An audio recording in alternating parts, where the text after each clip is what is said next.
With profound, humble gratitude and love to all venerated enlightened masters, we bow to the Almighty in soulful gratefulness for gifting us with their holy, blessed presence. May all beings be awakened by their divine grace. Part 3 of 4.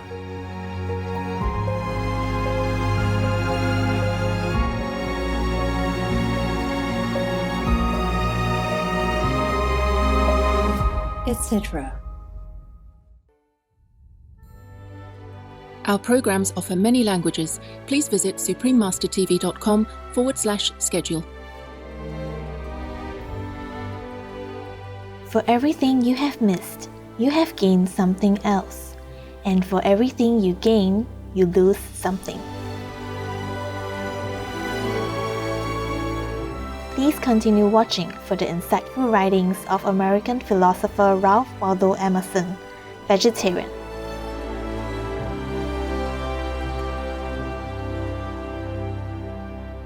An environmentalist that eats meat is like a philanthropist that won't give money to charities.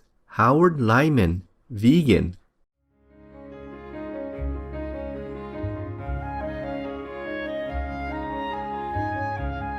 Hello, kind-hearted viewers. I'm Monica.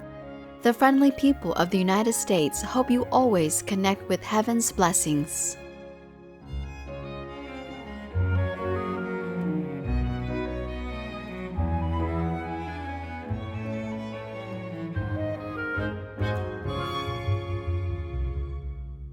Welcome to our program, excerpt from the essay Compensation by Ralph Waldo Emerson, Vegetarian, Part 1 of 2 on Words of Wisdom. Ralph Waldo Emerson was a renowned 19th century American essayist, philosopher, lecturer, poet, and a leader of the transcendental philosophical movement. His literature influenced many celebrated writers, including Henry David Thoreau and Walt Whitman. Emerson is most famous for his essays through which he expresses ideas of freedom, spirituality, individuality, the great ability of humans to have profound realizations, and the relationship between the soul and the surrounding world. Ralph Waldo Emerson traveled widely giving lectures and became well known for his publications, Essays and Nature.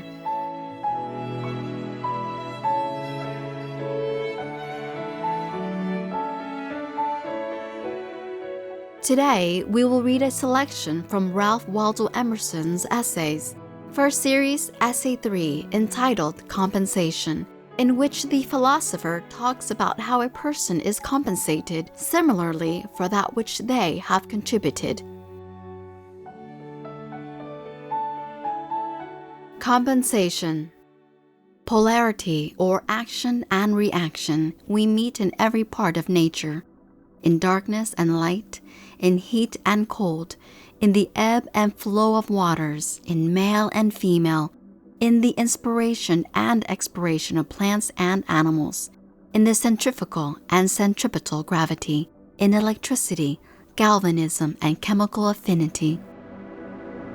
Superinduced magnetism at one end of a needle, the opposite magnetism takes place at the other end. If the south attracts, the north repels. To empty here, you must condense there. An inevitable dualism bisects nature so that each thing is a half and suggests another thing to make it whole. As spirit, matter, man, woman, odd, even, subjective, objective, in, out, upper, under, motion, rest, yea, nay.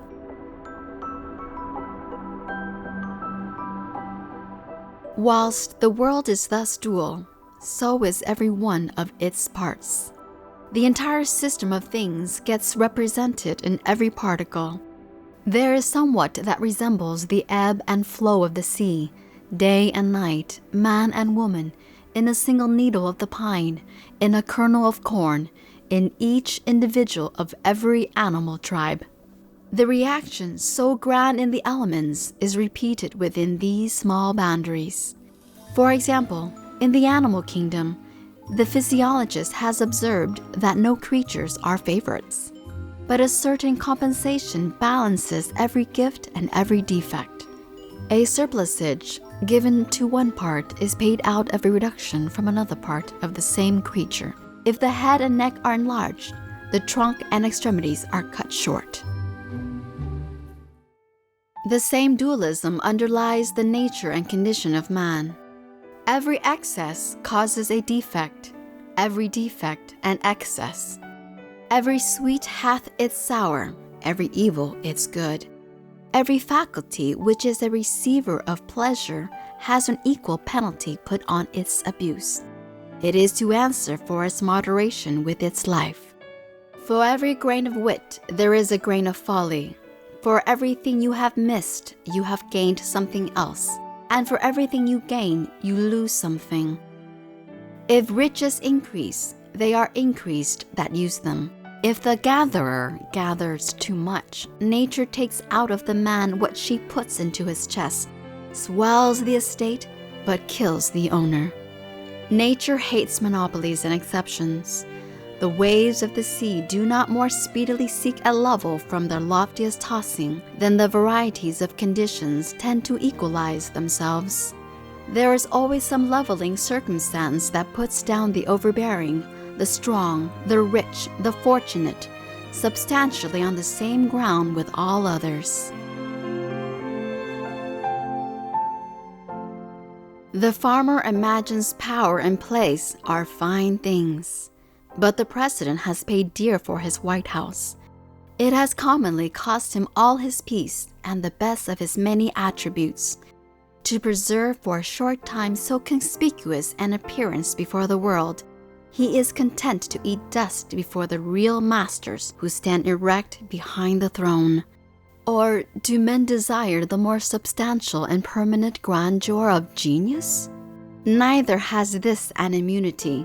He who by force of will or of thought is great and overlooks thousands has the charges of that eminence. With every influx of light comes new danger. Has he light? He must bear witness to the light and always outrun that sympathy which gives him such keen satisfaction by his fidelity to new revelations of the incessant soul. Has he all that the world loves and admires and covets? He must cast behind him their admiration and afflict them by faithfulness to his truth and become a byword and a hissing. This law writes the laws of cities and nations. It is in vain to build or plot or combine against it. Things refuse to be mismanaged long. Though no checks to a new evil appear, the checks exist and will appear. If the government is cruel, the governor's life is not safe. If you tax too high, the revenue will yield nothing. If you make the criminal code sanguinary, juries will not convict. If the law is too mild, private vengeance comes in. If the government is a terrific democracy, the pressure is resisted by an overcharge of energy in the citizen, and life glows with a fiercer flame. The true life and satisfactions of man seem to elude the utmost rigors or felicities of condition, and to establish themselves with great indifferency under all varieties of circumstances. These appearances indicate the fact that the universe is represented in every one of its particles. Everything in nature contains all the powers of nature. Everything is made of one hidden stuff, as the naturalist sees one type under every metamorphosis, and regards a horse as a running man, a fish as a swimming man, a bird as a flying man, a tree as a rooted man. Each new form repeats not only the main character of the type, but part for part all the details, all the aims, furtherances, hindrances, energies, and whole system of every other. Every occupation, trade, art, transaction is a compend of the world and a correlative of every other. Each one is an entire emblem of human life, of its good and ill, its trials, its enemies, its course, and its end. And each one must somehow accommodate the whole man and recite all his destiny.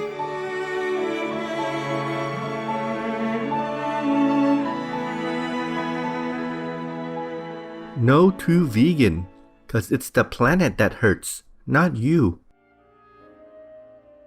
Beautiful viewers, we thank you for your company today. Please join us again tomorrow for part 2 of this program. Coming up next is the Honorable Frederick Douglass, An American Story, part 1 of 2, right after Noteworthy News. Please stay tuned to Supreme Master Television for more uplifting programming. May your lives be graced with heavenly joy and everlasting peace.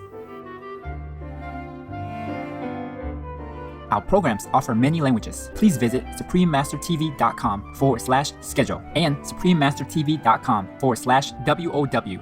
Nos programmes offrent plusieurs langues. Veuillez visiter suprememastertv.com/schedule et suprememastertv.com/WOW. Nuestros programas ofrecen varios idiomas. Visiten suprememastertv.com/schedule y suprememastertv.com/WOW. Chương trình của chúng tôi cung ứng nhiều ngôn ngữ. Xin xem suprememastertv.com/schedule và suprememastertv.com/WOW.